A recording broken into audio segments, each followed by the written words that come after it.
This conference and like this conference, in a couple of weeks, in about a month, there's the big annual Turkish Cognitive Science Conference, and this year it's taking place in Boğaziçi. It's going to be on the 6th of May.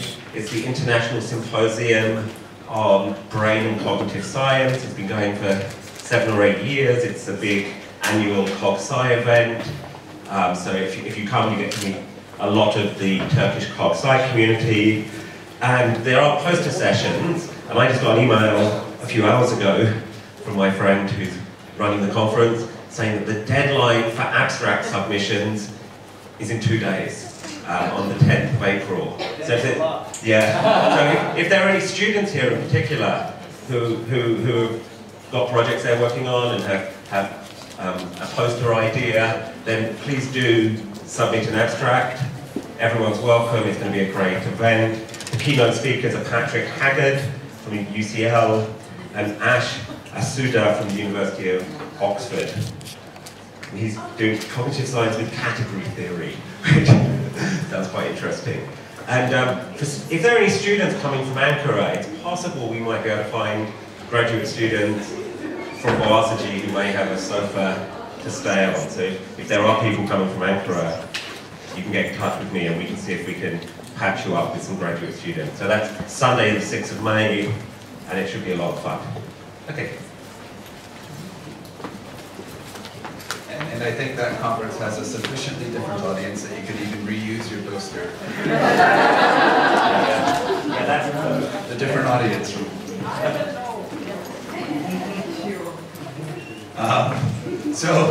That's great. I'm very happy to be able to introduce Kristin Andrews.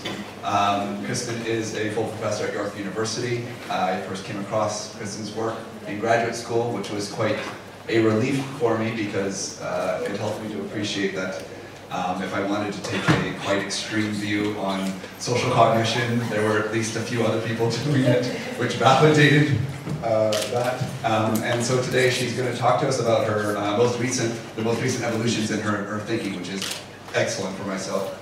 And the talk is Naïve Normativity, the Social Foundation of Moral Cognition. Thanks. Thanks so much. I really want to thank everybody. I want to thank Ted, Hande, and Nazim, especially for the invitation, and for the wonderful hospitality, the trip to Cappadocia, the awesome students that you let me get to know, the other people who gave talks and posters. It's just been a wonderful experience, and I'm grateful to all of you. And I'm grateful to you for being here and listening to my talk. So thank you. It's been so much fun. So what I want to start with today are what I take to be two familiar claims. One is that morality is a human universal. It's something that we see in every human culture across the world. And it might be something that we also see very early developing in children. And the other familiar claim I'm going to start with is that this is special to humans. Only humans have morality. No other animals, no other species, no plants, no birds, no chimpanzees have anything like it. So I take it these are familiar claims, and we see people giving evidence that, well, apes are, while they might do things that look like they are kind of moral, like Franz de Waal's work describing things like consolation in great apes, where if an ape is sad, their friend may come and hug them and make them feel better. De Waal doesn't say this is moral behavior. He says it's part of one of the pillars of morality, but not morality itself. And then we have claims from people like Tomasello, who says that great apes and other animals can't be moral because they don't engage in joint action, joint intentionality. We have people like Philip Kitcher saying that no other animals can be moral agents because in order to engage in what he calls the ethical project, you have to be able to socially construct the rules in an intentional, overt way, something we don't see anyone doing without language, and animals lack language. So while we see those sorts of claims quite familiarly, we also see some recent claims that babies are moral from the first few months of age. So for example, Paul Bloom in an interview about his book, Just Babies, is quoted in the New York Times as saying, "You can see glimmers of moral thought, moral judgment, and moral feeling even in the first year of life. Some sense of good and evil seems to be bred to the bone." Right? So this is quite stark difference. And I just want to show you a little video clip, 2 little video clips that you might be familiar with. This first one is based on research that Kylie Hamlin and colleagues did looking at infants. This is the sort of evidence that makes them think that infants have a sense of fairness, or not fairness, but morality at the beginning. So we see that blue triangle helping the ball go up the cliff. That's nice. It's a nice thing to do. And then the ball is trying to go up, and that mean red square goes down, pushes them down.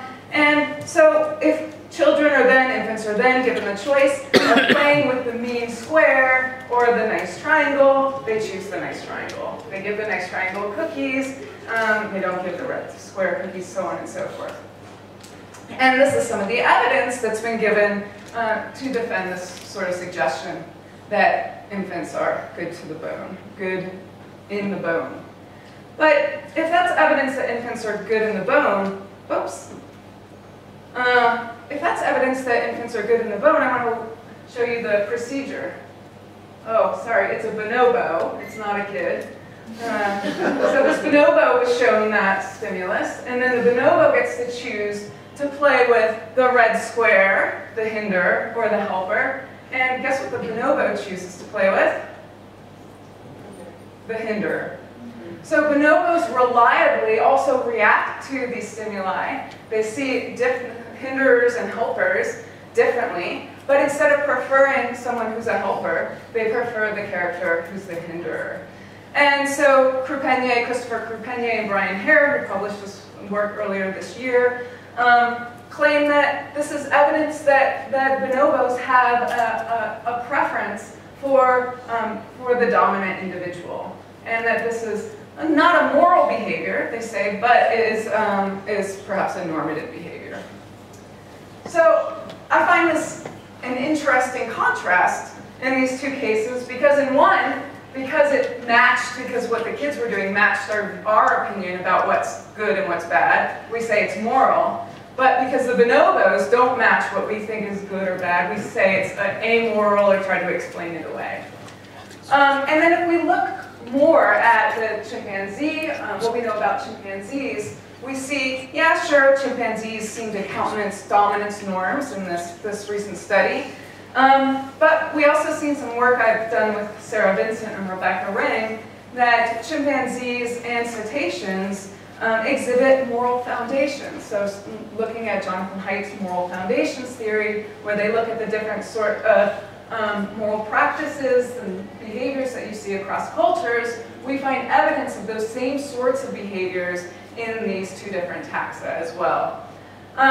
In addition, we see these claims, this research about fairness in chimpanzees. You probably have, many of you have seen the video of the monkeys, and being one monkey getting payment in cucumbers and the other getting payment in grapes for the same job, and the monkey who gets cucumbers throws the cucumber out, right? Gets mad after a while. You see the same sort of thing in chimpanzees, but in chimpanzees you sometimes see the partner who's receiving the higher value reward stop working.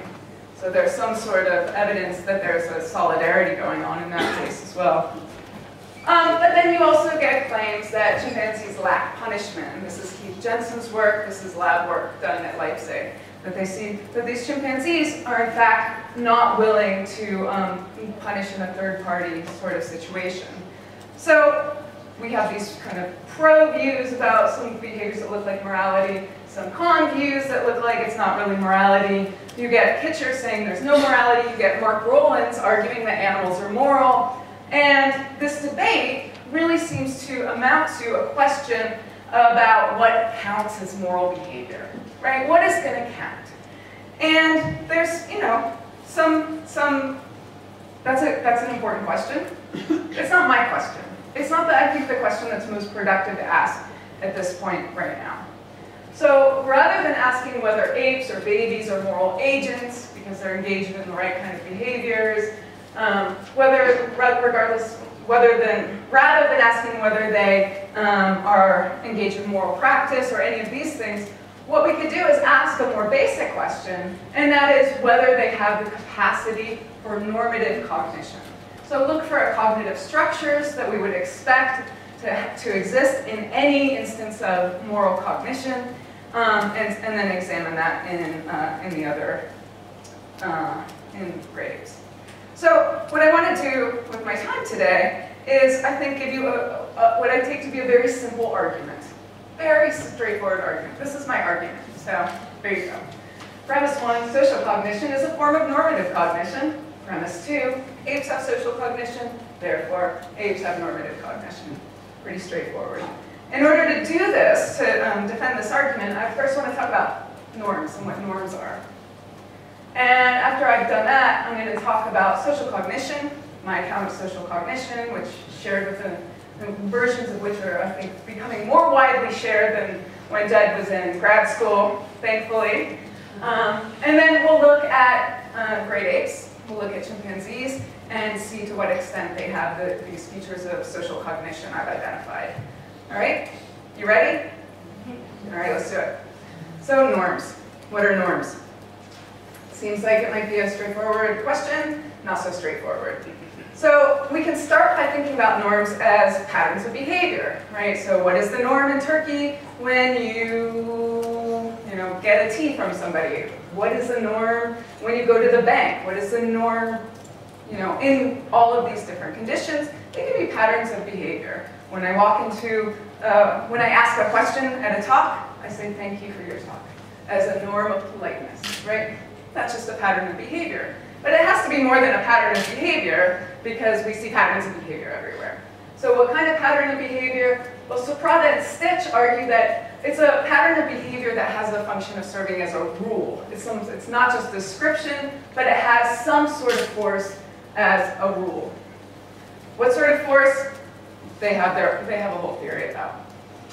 And then Edward Mashery and Ron Mallon say that norms are basically attitudes towards these patterns of behaviors, right? Behaviors, thoughts, or traits. And I think there's insight in both of these accounts that there are rules of behavior and also attitudes towards behavior. And if you put rules and attitudes together, you might get something kind of like Kristin Andrews' account of social norms. So Bicciari has been working on this account of norms for a long time. I'm going to read this quote from her. A social norm is a rule of behavior such that individuals prefer to conform to it on the condition that they believe that A, most people in their reference network conform to it, which she calls the empirical expectation, and B, that most people in their reference network, their community, believe they ought to conform to it, which she calls the normative expectation. So you see that there's both rules in this case, an empirical expectation, and then this attitude in the B part. So she kind of combines these two ideas. The issue with this account here is, one of the issues for me, is that I've had people use it. Oh no, sorry, I'm not there yet. So one of the interesting things about social norms is that a deviation from the norm can be beneficial to the individual who deviates. That's why you need to have a norm in this case, she says. So a deviation can be beneficial because, let's say you have a norm that you announce when you discover a food source, you announce to everyone, or you have a norm that when you buy a bag of pretzels, that you share it with everybody else on the bus. And that would be something you ought to do. But it might be more beneficial to keep all the pretzels to yourself and just sneak it in your pocket and sneak a pretzel and so on. And so that would be, in a sense, beneficial if your goal was to get more pretzels. So there's this norm that exists to keep you from doing something that might be beneficial to yourself. Now, a worry about this account for me is that Robert Moore and Laura Schlickloff argued against an earlier paper of mine saying apes can't have norms because they don't meet condition B of Kristina Bicciari's account of social norms. Why do they not meet B? Because B requires attribution of belief, right? B requires that an individual who has a norm has beliefs about other people in their community. And if great apes don't have beliefs about beliefs, and I don't know that we have any evidence that they do have beliefs about belief, then they fail to meet social norms. So what kind of norms might they have if they don't have social norms? What other kind of norms could we appeal to? Bicciari has another kind of norm in addition to social norms. She calls it descriptive norms. And a descriptive norm is a pattern of behavior that individuals choose to conform to, given that they believe others in their community conform to it. And these are different because deviations can be costly to oneself.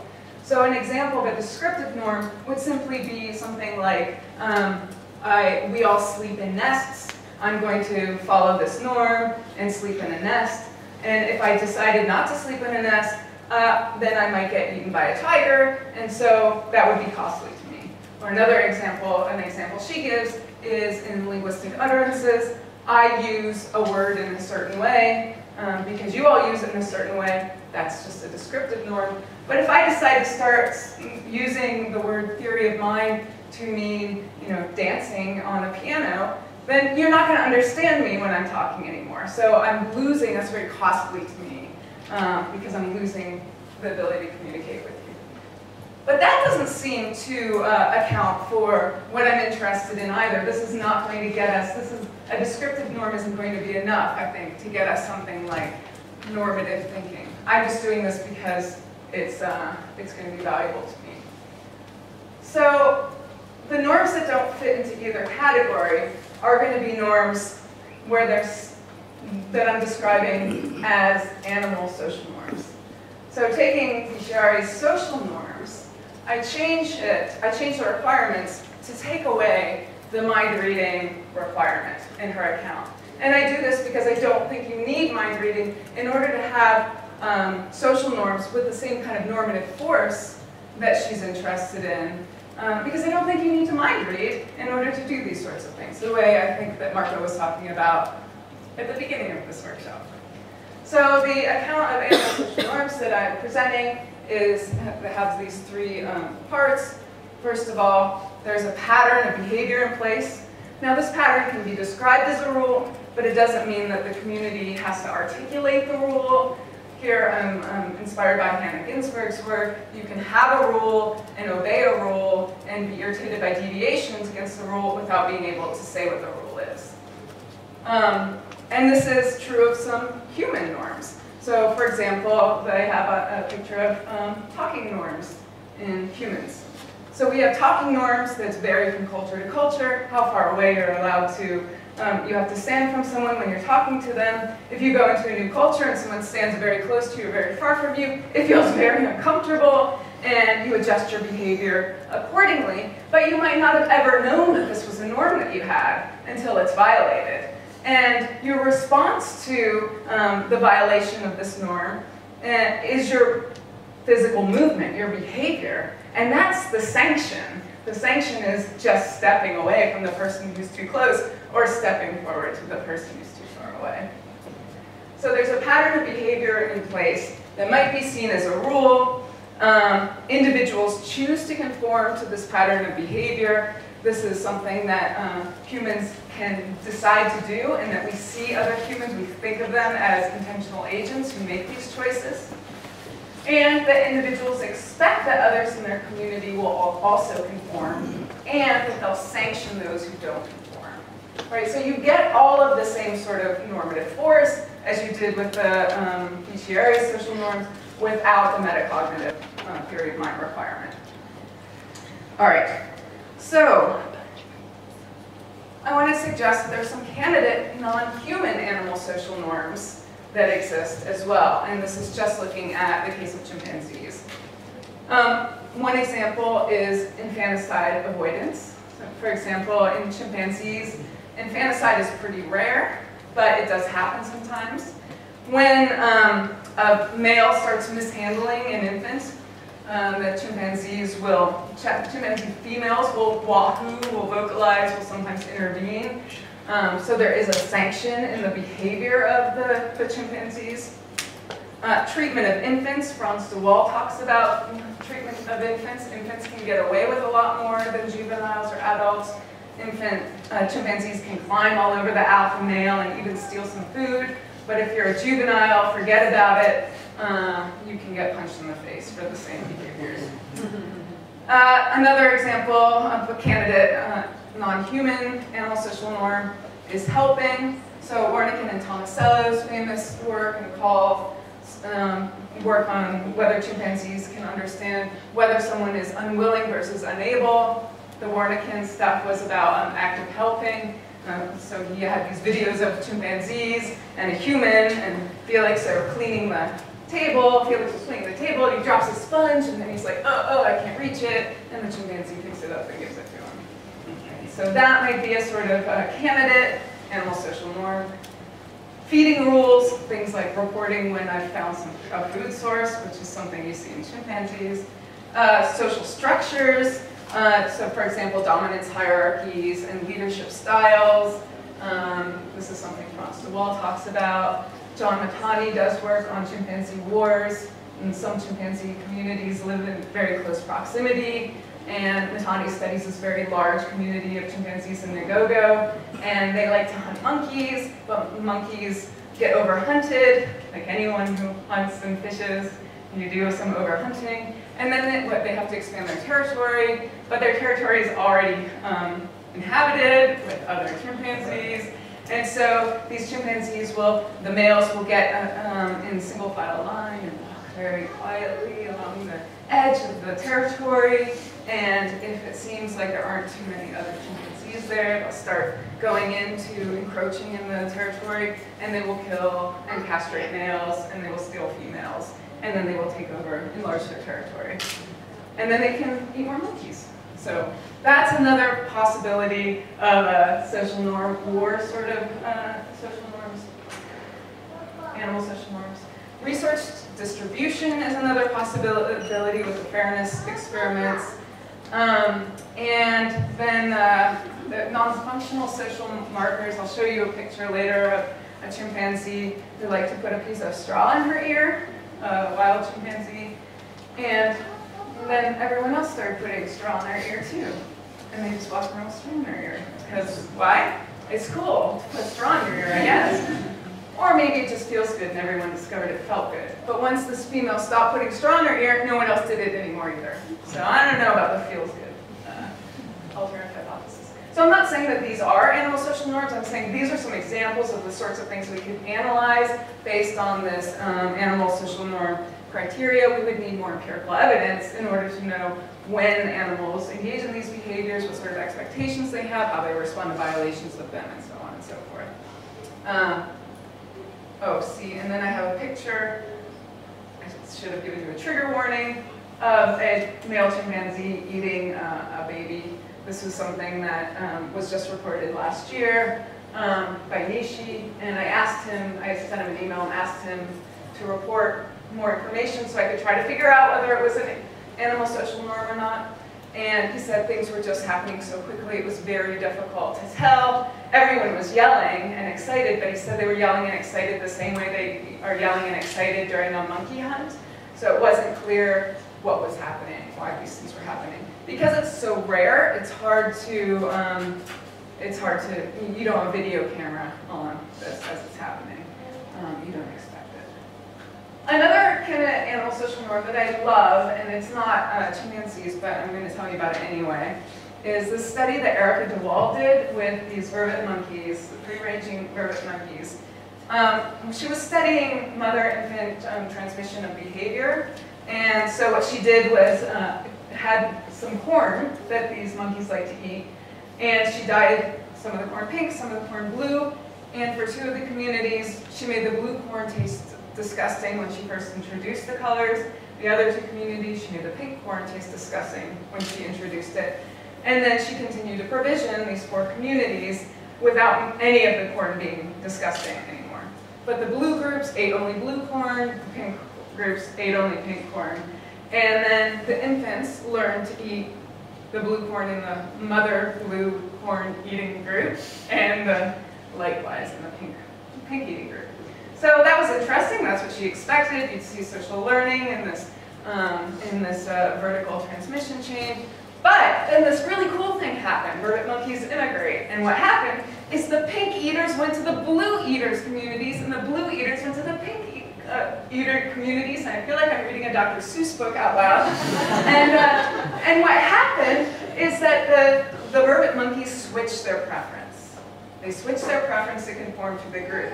Now this is dysfunctional from an evolutionary perspective because there's a resource that is excellent, nutritional resource that they've been eating their whole life, and there's no competition for it. But they stop eating it so they can be like the others. So the conformity is such a strong drive in these vervet monkeys. All right, I'm going to just skip this. All right, so that's norms. That's what I want to say about norms. So you see that my account of animal social norm has the same sort of normativity that Bicchiari expects without the metacognition.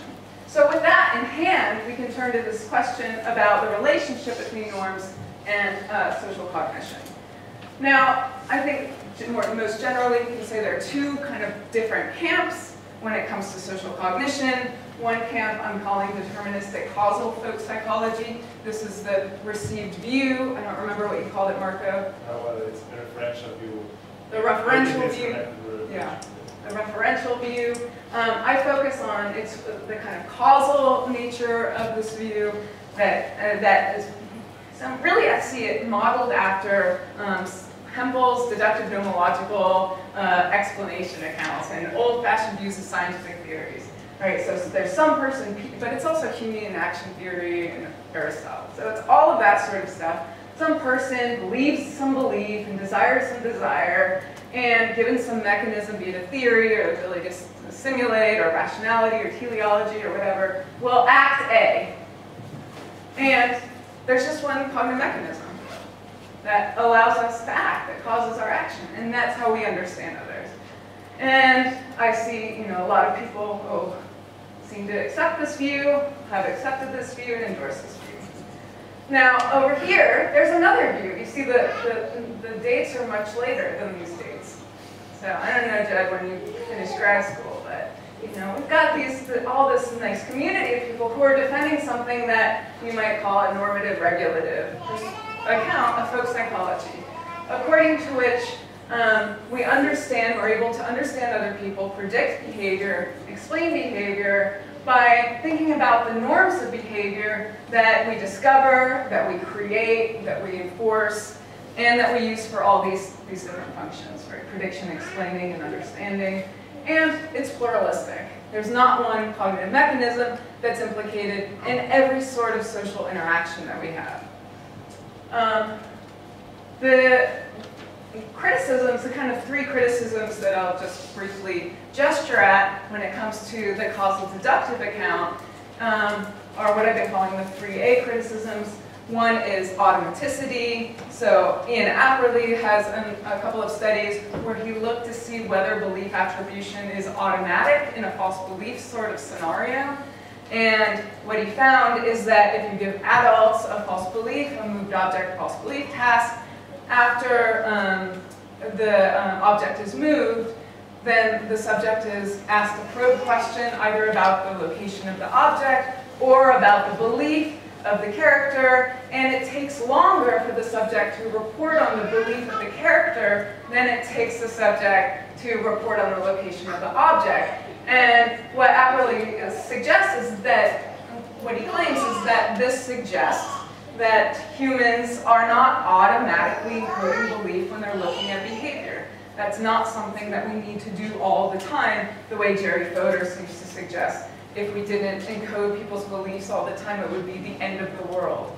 Apperly suggests no, based on automaticity. I also have worries about accuracy with the attribution of beliefs and desires, given the idea that when you're attributing a belief and a desire as a cause of behavior, what you're doing is coming up with a hypothesis about the reason for action. And because there are a number, perhaps an intractable number, a computationally intractable number of possible beliefs and desires that could lead to the exact same behavior. Why am I here right now? Why am I talking to you? Is it because I believe that I'm being videotaped by that camera over there and I want to present to the camera? Like, there's so many different reasons we could be doing anything we're doing. When we generate a belief-desire pair, what we've done is create a hypothesis for why someone's doing what they're doing, and then confirmation bias leads us to think, oh, let's look for reasons for my hypothesis being true. We can't go through all the hypotheses and adjudicate them. So I worry that the belief-desire psychology really leads to inaccuracy in prediction, whereas the normative model is much more accurate. And I would love to see some psychologists actually test that hypothesis of mine about accuracy. And then the third A is that there exist alternatives.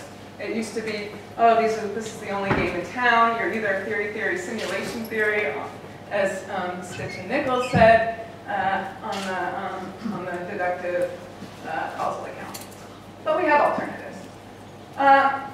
One alternative is my alternative. I call it pluralistic folk psychology. I have a starting list of 12 methods that we use to predict behavior. I'm not going to go through this whole list, but the thing to notice is that, you know, a lot of these have been discussed by other people in talks before. So where are the social roles and traits? I think that Raymond talked about earlier in his talk. Norms and social norms. Marco talked about following what is the rule when you look both ways before you cross the street. That's what you're supposed to do, and you're taught that early. But along with all these sorts of things, we also have mind reading. Mind reading is in the basket of tools. It's sometimes useful to think about what people believe and desire, especially before their cell phones, and you get to the train station, and your friend said they'd meet you under the big awning with the stripes, and you get there and they're not there. And then you're like, oh, well, why aren't they there? What were they thinking? Is there another awning? Were they thinking this? Were they thinking the time was wrong? So of course we're using mind reading as well. We're just not using it in the kind of quotidian fashion that is assumed in the traditional model. All right. And so this pluralistic folk psychology, that I continue developing it in this 2015 paper called the Folk Psychological Spiral, in order to try to get at when failure happens in this kind of picture. So if you can just predict based on a social norm or someone's personality traits or someone's past history, you know, if somebody drinks coffee every morning and then you just get them a coffee and you say, oh, thank you, Hyundai, for the coffee. I'm very happy. You know, I drink coffee every day, so you brought me one. Lovely. So there's success, and so I think Hyundai will give me a coffee again someday because she had successful prediction in the right kind of case. So it just reinforced that the ability to make that prediction because we successfully coordinated behavior. Now when it breaks down, we have to start thinking about explanations, reasons for why it broke down, and then those explanations are going to generate some sort of hypothesis about reason why it broke down, and then when the hypothesis works, we're going to get coordination, which is going to lead us to make a prediction, and a success is going to make this arrow stronger, and so on and so forth. So that's kind of the full picture, where you get prediction and explanation. But when you think about animal social norms, and I think also passing the false belief test, what we're really focused on is this part of the spiral. We're focused on successful prediction that allows us to coordinate behavior. Right, so there's a pattern of behavior in place. This is the first part of an animal social norm. That's social learning of group behavior. And individuals choose to conform to the pattern of behavior. They need to, you know, some sort of agency in their prediction, or seeing others as agents when they're predicting what they're going to do. They know they're the right sort of thing to fit into this pattern. Even if I've never met you before, I see you and I think, oh, you're going to fit into some certain patterns that are familiar to me. And then we expect that other people will also conform, right? So we've got those kind of three bits of the animal social norms going on So what this leads me to is this idea that normative cognition, which I'm calling naive normativity, consists of these four capacities that stem from an animal social norm and social cognition. So I'm going to go through these one by one. I want to show that they exist in kids, show how they're related to normative folk psychology and animal social norms. And then I'm going to get to the ape stuff. And I think I'm okay on time for all that. All right, so the first capacity associated with naive normativity is just the ability to identify something as an agent. This is a very early arising and straightforward sort of capacity. It is something that we can see in the early Gergely study where infants were forming goal attributions or kind of goals of geometrical figures. We see this in the hydrogen and symbol sort of simulations. We very naturally see agency in the world. Woodward, Premack, and Premack find that infants and chimpanzees actually are able to sort agents from non-agents quite easily as well. So one thing to say about agents is that something that's not an agent is not going to be a social partner, a potential social partner. It's not going to be a potential friend or a potential enemy or anything like that. But once I understand that this is an intentional agent, I see something that might be an in-group member or an out-group member. Right? I see someone that either I belong to in some sense or I don't belong to. And by not belonging to, being an out-group member, I don't mean it's not like the chimpanzee wars and I want to go kill them. It's just somebody whose norms I wouldn't follow. They're not my norms. They might be just an outsider.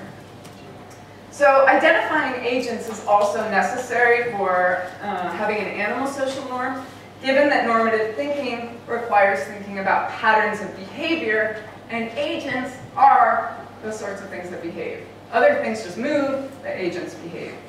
And it's also going to be necessary, identification of agents is also going to be necessary for being a folk psychologist for the same kind of reason.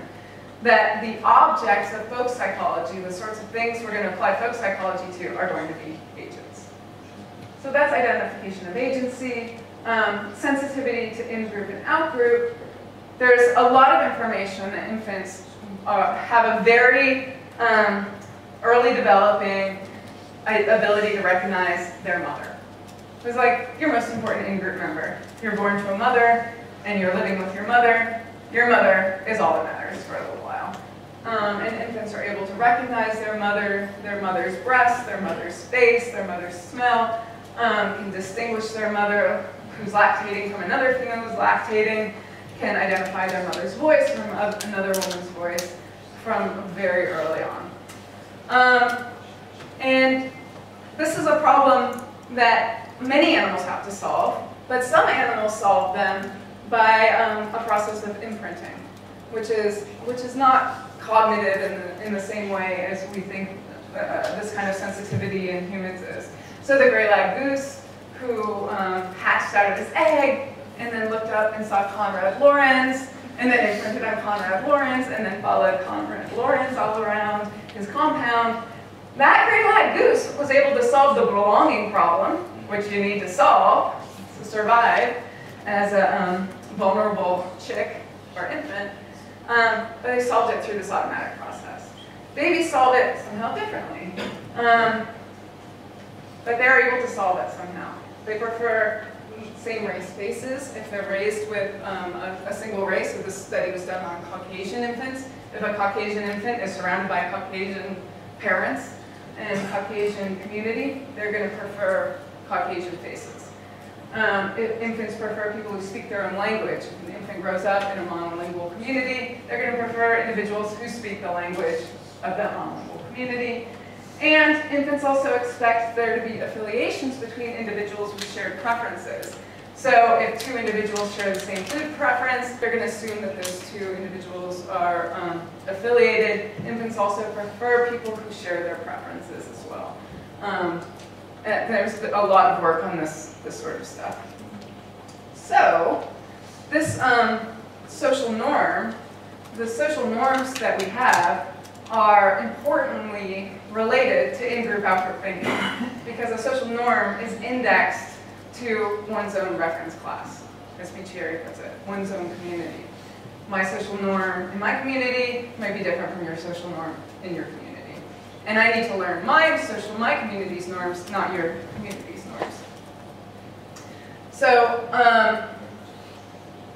in order to do that, I need to be able to identify who's in my group and who's not in my group. That's all.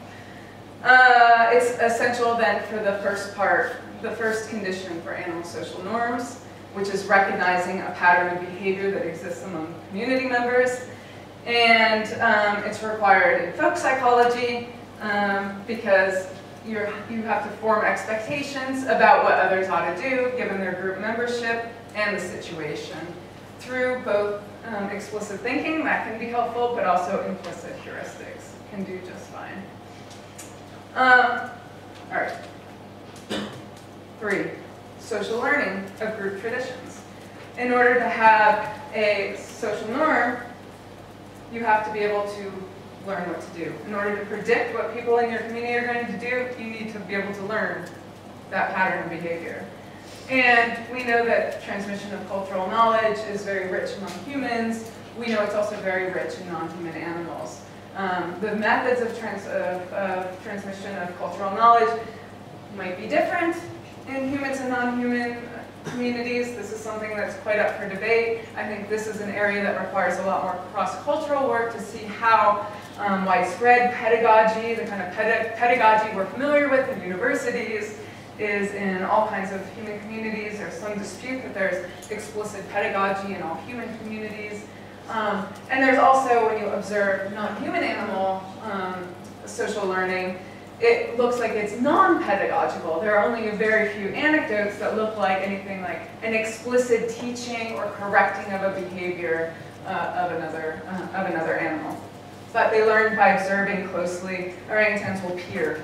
If somebody's, say, eating termites, the little orangutans will look really closely at what's going on, and that's how they learn what to do. And then, the other thing is imitation. That's key to social learning of group traditions. So the ability to learn how to use a spoon is a very simple sort of example of a task, a normative task that a child in a spoon-using culture is going to need to learn, and they learn it through observation and trial and error and observations. We also have, and imitation, we don't know exactly when it starts in infants. That's a matter that's quite under dispute as well. But we know that infants imitate, and we also know that infants over-imitate, which is do irrational actions in order to achieve some goal, if that's the way it's imitated, presented to them by an in-group member. If it's an out-group member, forget about it. And this is what's going on there. I'll let Jed tell you because I don't really know. It's very complicated. But there's evidence that great apes engage in imitation, but not over-imitation. I'll talk about that later. So, since a norm follower is motivated to conform to the community's patterns of behavior, social learning in terms of observation and imitation is essential for participating in normativity. It's the second condition for having an animal social norm. And it's also essential for folk psychology because, again, you need to be able to learn these patterns of behavior. All right, fourth one. We're almost to the apes. Can you stand one more? Yeah? Thanks. Should we do dummy class?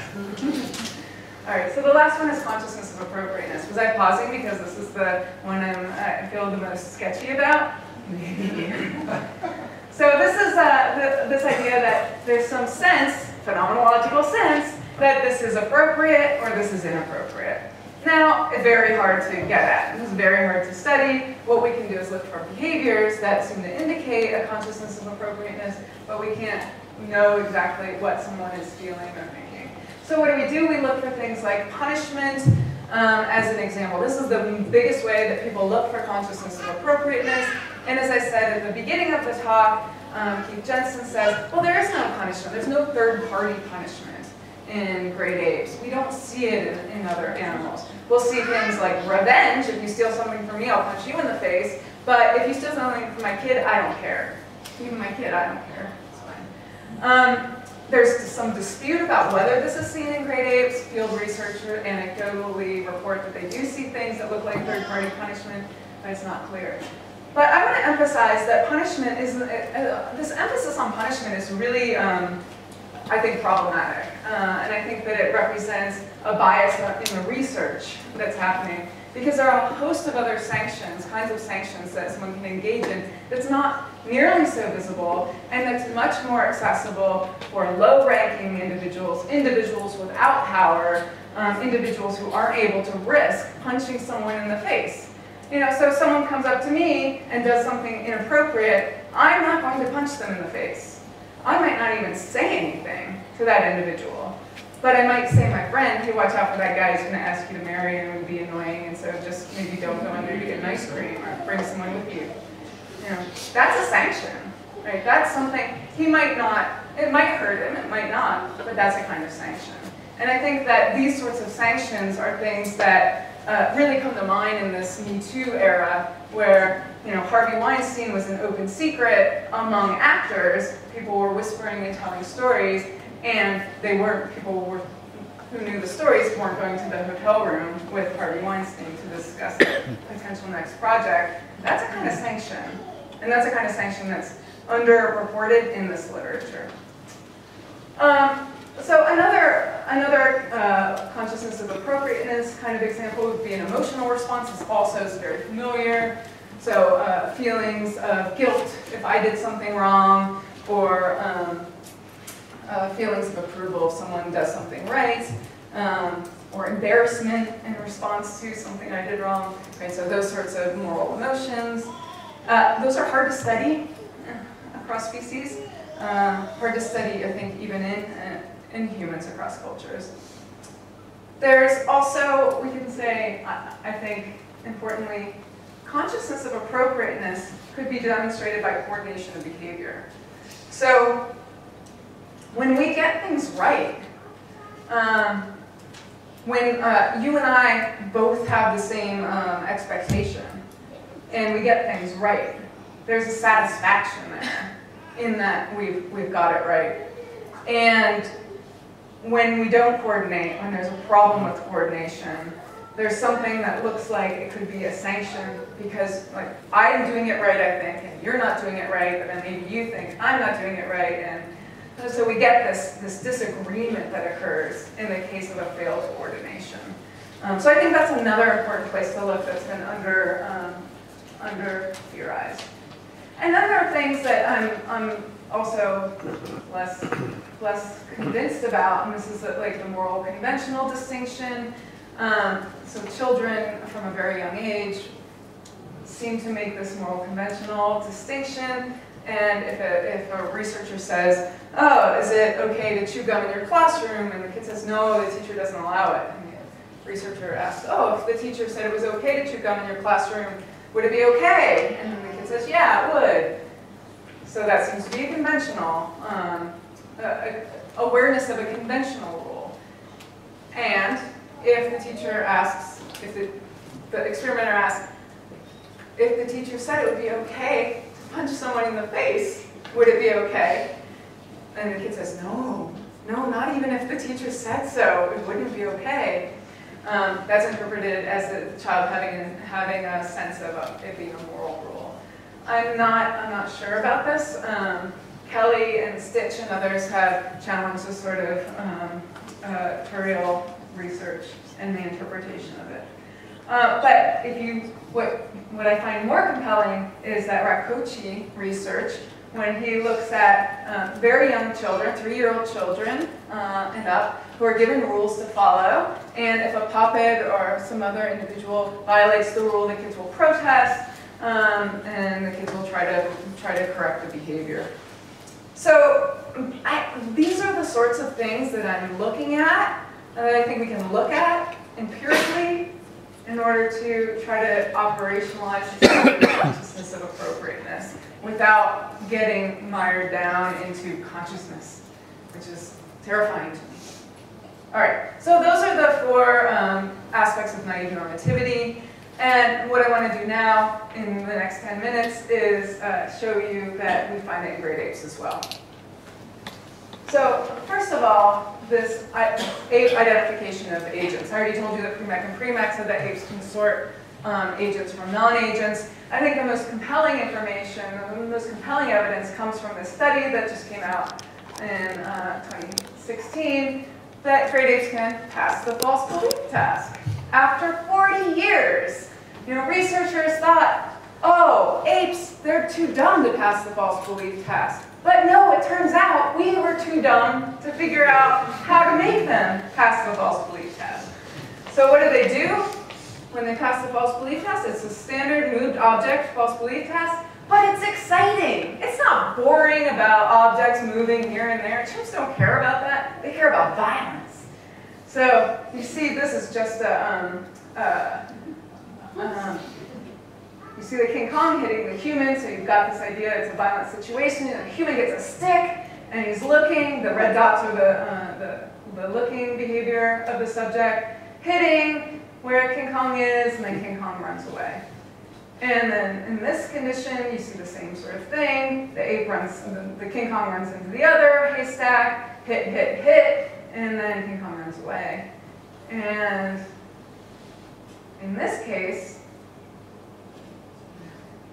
he has to close the door to get his stick, and then the object moves itself. So where does the human think the King Kong is? In the right haystack or the left haystack? It depends on your but he thinks that the ape was looking more at this haystack where the King Kong figure last was. So here's another one. He comes and gets the stick. He beats up the individual on the haystack. So these are just the kind of familiarization trials, but then in the false belief trials, what they find is that the apes more often are looking at the haystack where the King Kong figure last was when the human was visible.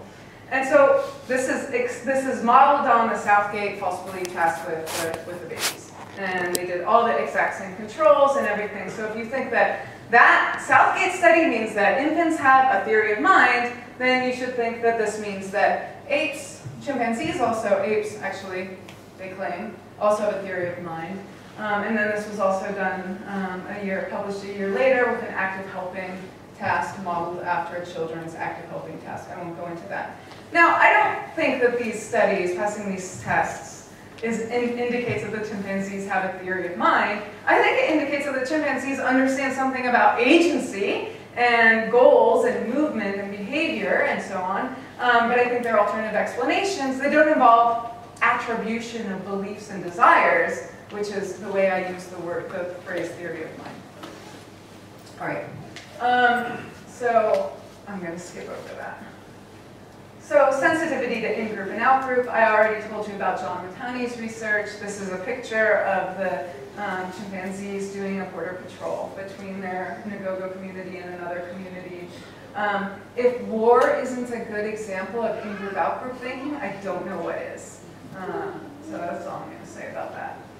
Ape social learning of group traditions. There's been a lot of research on this topic lately, on social learning and who apes learn from, something like epistemic trust in great apes as well. So Victoria Horner did this research showing apes how to open up a puzzle box. There are 2 different ways to open up a puzzle box. It was demonstrated to the alpha female in one group one way, the alpha female of another group learned how to open it another way, and then through a kind of daisy chain social learning opportunity where the next dominant female got to watch the dominant female and then manipulate it while the third dominant female got to watch.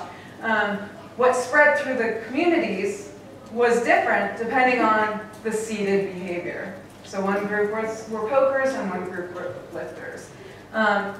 It's not that they couldn't figure out that there was another way to open the box. A number of individuals did find that there was another way to open the box, but they preferred to open it the way it had been demonstrated. This is like the blue and pink corn eating vervet monkeys. there, and this is the picture of the chimpanzee wearing the straw in her ear, the behavior that is like cooler than, what's cool now? I don't know. I don't even know. Cooler than Ugg boots? That was so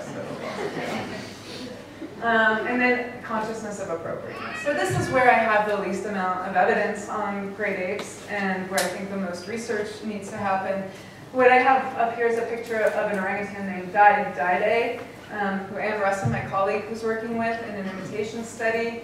And she found that Dai sometimes thought that Anne was doing it wrong. Like, so Anne would do a demonstration. We have these 3 coconut shells and these 3 jackfruit seeds, and I'm going to put a jackfruit seed in each coconut shell, and Dai protested and said you need to put all the coconut shells in one pile and all the jackfruit seeds in another pile. So Anne interpreted this as Dai correcting her as doing it wrong. There's a really nice example, I don't know if we have time, okay, Diana Rice, who works with dolphins, works with captive dolphins, she reported this in her dissertation, so it's not a chimp, but it's so interesting. The first thing you do when you capture a dolphin from the wild is teach the dolphin how to eat dead fish, and the dolphin she was working with, named Cersei, not Lannister, didn't like, but she was very particular, like Cersei Lannister. She didn't like untrimmed tails of the fish, so they cut the fish in half and some would have tails and heads. And so Diana would cut the tails, trim the tails to make them more palatable, and Cersei was happy. But one day when Diana was feeding Cersei took the fish and then spit it out and then stood with her body upright like this, which is a weird posture for a dolphin because they're normally swimming around like that. And Diana said, well, it looks like she's giving me a timeout. And that's what you do when you're training dolphins. If a dolphin does something wrong, you just withdraw attention, you stand very still, and you might step back and stand like this. She's like, oh, maybe she's giving me a timeout. I'm going to formally test this. So what she did is, every once in a while, fed Cersei an untrimmed tail. Every time she threw an untrimmed tail, Cersei gave her a timeout.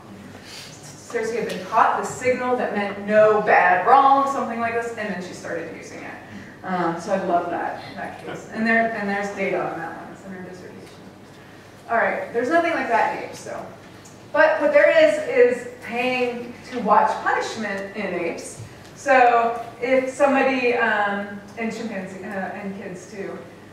So if somebody acts antisocially and you know they're gonna get punished, it might be really exciting to watch them getting punished. And if you have to walk all the way over here and go around the corner to watch, you might be willing to do that. So that's a small cost you have to pay. But if it satisfies you to see antisocial individuals get punished, whereas it doesn't interest you to see prosocial individuals get punished, that also might serve as some evidence of appropriateness as well. All right. So what I hope I've at least started chipping away at is this idea that apes have normative cognition. Because they have these, there's some evidence, at least for some of these 4 aspects of naive normativity in the chimpanzees. Now, the title of my talk says something about morality, I think. And I don't think I've talked about that. So I can add a couple premises. I can add a premise and another conclusion to my simple argument. I can add premise 4. Normative cognition is the foundation of moral cognition. But I didn't defend that premise, did I?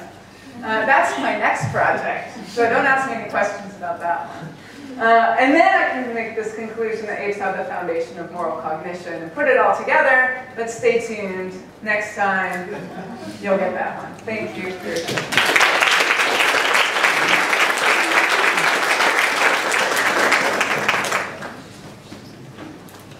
So, we have our excellent discussion. Yes, and I made some handouts. I'm not sure I've got enough.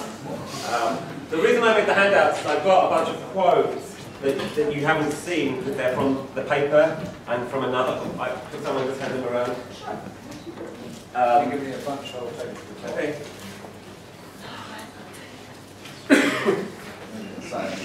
Simon. Oh yeah. Sorry. Reading glasses on. I Okay, I've got about 10 minutes, that's right, yeah? Yep. I've got 2 pages. I'm going to get through it.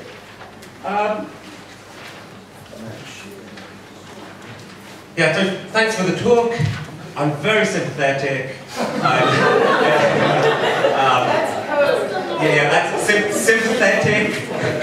But this is how a philosopher begins. I'm very sympathetic, but where I'm sympathetic is that in philosophy, there's lots of attempts to kind of give some kind of naturalist account of normativity. The 2 main schools, I will say, are those who want to locate it in biology, either in something like evolutionary function, you get something like Milligan, or in self-maintenance, some dynamic systems people have this view. And then you get people who want to see the origins of normativity in some sort of social facts. And I would say the sort of dominant view in philosophy until quite recently has been, if we're going to do this, that the type of social facts are going to be stuff that involve language or propositional attitude. So you have all these sort of Wittgensteinians, people influenced by Wittgenstein, who think you only really get normativity and language go together. So you can find this, I think, in people like Sellers, Brandom, Dan Hutto. And where I'm completely on board with Kristin is to think that there's a type of normativity rooted in social relations that is prior to language. So this is animal normativity, I would say kind of pre or non-linguistic normativity. I think one reason philosophers have often had a problem with this is they think, well, normativity involves asking for and giving reasons, and in order to be able to do that, you need language. Yeah? So I think there's one of the things I'm working on is also how to model the way in which you can have a type of normativity and a type of social normativity that doesn't involve language. So I'm totally on board with that. I think really there's one place where I thought I fundamentally disagreed, but now I'm not sure whether we really disagree or whether Kristin could be a little bit more careful. So she might end up agreeing with me and just say, yeah, I shouldn't have really said that, what I'm saying is so too strong. Or she could say, no, I really want to stick to this and defend it. So this is the sort of, I think this is useful either way. So where I have a problem is in the way in which in-group, out-group consciousness or in-group, out-group phenomena play a central role, a necessary role in non-linguistic normativity. And I want to suggest there's an earlier type of normativity, at least in human infants, maybe not in chimps, so it might be a difference here, but in human infants, there's a type of normativity based upon a dyadic relationship with the mother. And this develops prior to the emergence of in-group, out-group phenomena. And so I think we should locate the origin of this animal normativity a stage before in-group, out-group phenomena. It might turn out that thinking about the talk today, that maybe with chimps that's not the case. Yeah? Yeah. So let me give a couple of quotes, because she didn't read these. So in the paper you looked at, she read today, she says, since social norms are contextualized in relations to the reference class of one's own community, a norm follower would need to distinguish between those agents within the reference class and those outside. One needs, this is strong language, needs to distinguish in-group from out-group members. This ability is essential for part of the first condition for animal social norms, which is recognizing a pattern of behavior among community members. Without this, the ability to identify in-group members, individuals would be unable to identify the patterns of behavior of in-group members. So this is quite a strong claim. Yeah, so I'm wondering whether you really want to go with the necessity here. And she says, one example is going to be with over-imitation. And she says the over-imitation wants to achieve the goal the way that we do things around here. So we don't only have the consciousness of the in-group, out-group distinction, but the motivation is directed to doing things in the way in which in-group members want to. And evidence of this sort of motivation comes from findings that not any demonstrator would do. Now, I'm going to argue a bit later that the fact that trust is, we don't trust everyone, and so trust is selective, I think it's going to be a quite different phenomena from the establishment of in-groups and out-groups. Yeah, so I'm not sure, I think it's wrong to identify with that argument the selectivity of trust with in-group, out-group phenomena. Now I'm going to suggest that a more Hegelian account here, I think the account we're getting here is going a bit in the direction of Carl Schmitt. You know, we need an enemy in order to be able to, yeah? I want to suggest a more Hegelian account of the most fundamental type of naive normativity, involving something like mutual recognition. Yeah? But not necessarily a sense that one belongs to a particular we, opposed to some them, opposed to some outgroup. So I think what's initially central is going to be the mother-baby relationship or the mother-caregiver relationship, which is a sort of IU relationship. And that is going to be a we. But it's only later that infants come to recognize this IU as a we opposed to a them. Now we don't trust everyone equally, and perhaps this may play a role in the formation of in-group and out-groups, but even this isn't clear. Yeah, so the selectivity of trust is one thing, in-group, out-group phenomena, what's the relationship between them? I think it's, well, I can't just, you know, I think there's lots of arguments about the relationship between them. Now in other papers, she says more. So in this paper she says some stuff, but she's got a whole range of papers around this topic, and elsewhere she says some other things about this. And I've got a few passages. And once again, I think she says, Kristin says things that I think are a bit too strong. So once again, I'm going to read these, and then I'm going to wonder whether you really want to defend things in the strong terms you say, or whether maybe you want to say, no, maybe I can back off the necessity claim. I think this is why I'm wondering how committed you are. So there's this one other paper, Pluralistic Folk Psychology. I've got a couple of quote forms. So she says, rather, the normative lens is more accurately characterized by thinking in terms of ought rather than is, and that allows group members to see how we do things around here. The two central elements to naive normativity are the we and the way. Now this sentence, I think, having naive normativity involves a feeling of belonging. Now here she says, which later leads to in-group, out-group discrimination. So is that really the view you want to, yeah. So, and a motivation to do things the way in-group members do them. But if you can have this feeling of belonging prior to the in-group, out-group distinction, then I'm not clear how you can have the motivation to do things in the way the in-group does until you've got the discrimination. Yeah, so I think there's going to be a form of motivation that isn't motivated by doing things the way we do things around here. Yeah, this idea of being motivated to do things in the way in-group, out-group members do, we get this again in the second thing. Now, I think there's two things she says. So she said, I think it might be the fact that one of the evolutionary functions of the normativity of routines is the development of in-group, out-group distinction. I don't like evolutionary psychology, so if you're that way inclined, you might think something like that. I don't think we need to assume that this is necessarily part of the motivation of the individuals who engage in this behaviour. Or that selective trust has its roots in a feeling of belonging. Now, I think as we get older, it's clear that in-group identification does become an explicit motivation. But I think it's more plausible to assume that there's a stage in development prior to this, at least in human infants. And I think we can have social learning of group traditions, the third thing, without any motivation, without being motivated to conform to the group tradition. So I think that you can have the third thing, the fact that we learn social conditions without that being the motive of the individuals, at least to begin with. So we've got this other quote, and this is part of the evidence she's going to give, Kristin gives, that while chimpanzees mimic behaviour, they won't just mimic anyone. A reliable model is needed, and that reliable model must be of the right type. Now, one thing it turns out is that younger chimps will only mimic the behaviour of older chimps. But then this seems to undermine your own argument, because the in-group includes the other younger chimps.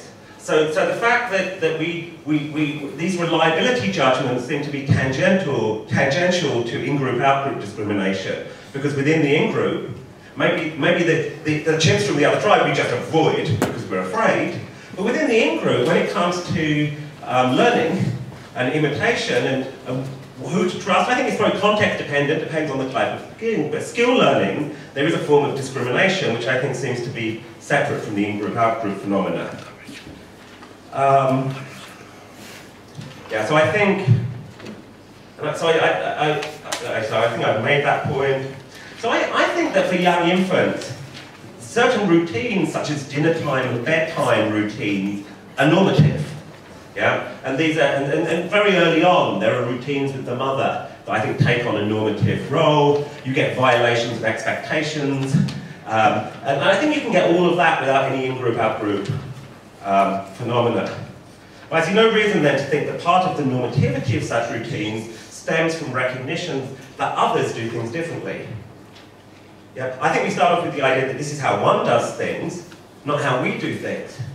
It's only later when one comes to recognize that, that not everyone does this. I think kids are coming to assume this is just the way it is done.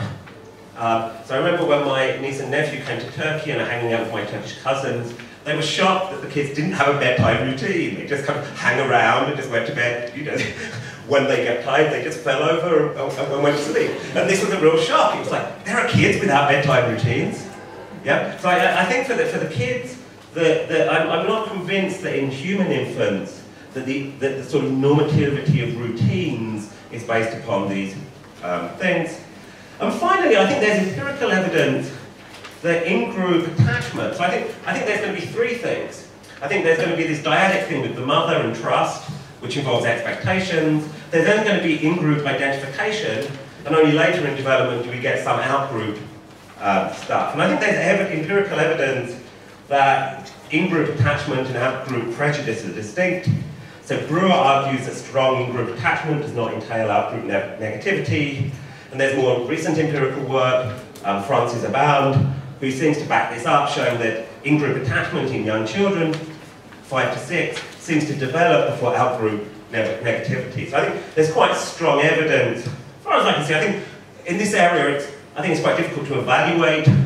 I think empirically, I'm slightly, I don't know this literature so well. I get the impression, at the very least, it's an open question, with some evidence that these are two separate things. The in-group attachment is one thing, and then out-group negativity comes later, at least in human children.